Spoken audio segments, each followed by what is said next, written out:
তো আর শরম করিলাম নাই। এই যে কর্মসূচির কাজটা বন্ধ করে দিয়ে আমার ঢাকা শহর আজ আসার লাগে। কাজ বন্ধ, ভাত বন্ধ। এই কাজ যদি থাকিলে আমি আগেও বলছি তো দেখায় না টিভি। এই কর্মসূচির কাজটা বন্ধ, এখন আমার ঢাকা আসিসকা চালা লাগেছে। এখন আমরা গরিব মানুষ কি করি? আবার ওঠে চলি, এই যে ভয় ভয় নিয়ে চলি। কতক্ষণ যে ধরে, কতক্ষণ ধরতেছে, আবার গাড়িও নিতেছে। আগে কেমন ছিলা?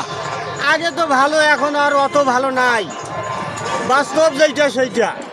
সারাদিন ঘুরিয়ে 500-600 টাকা কাম করা যায় না, মহাজনক দেওয়ার নাকি 450 টাকা জমা। এখন মহাজনে বাসে, আমরা আর বাঁচিবার চেষ্টা আমার নাই। তোমার কথা আগেই ভালো ছিল নাকি? আগে ভালো ছিলাম যে ওই কর্মসূচির কাজটা আবার বন্ধ। বিধবা ভাতা? বিধবা ভাতাটা চলতেছে, কিন্তু আমরা যে কর্মসূচির কাজটা করছি, এই কর্মসূচির কাজটা সরকার বন্ধ করে দিল কেন? আমার এইটাই আপত্তি এদের কাছে, যে কাজটা বন্ধ করলো কেন? লক্ষ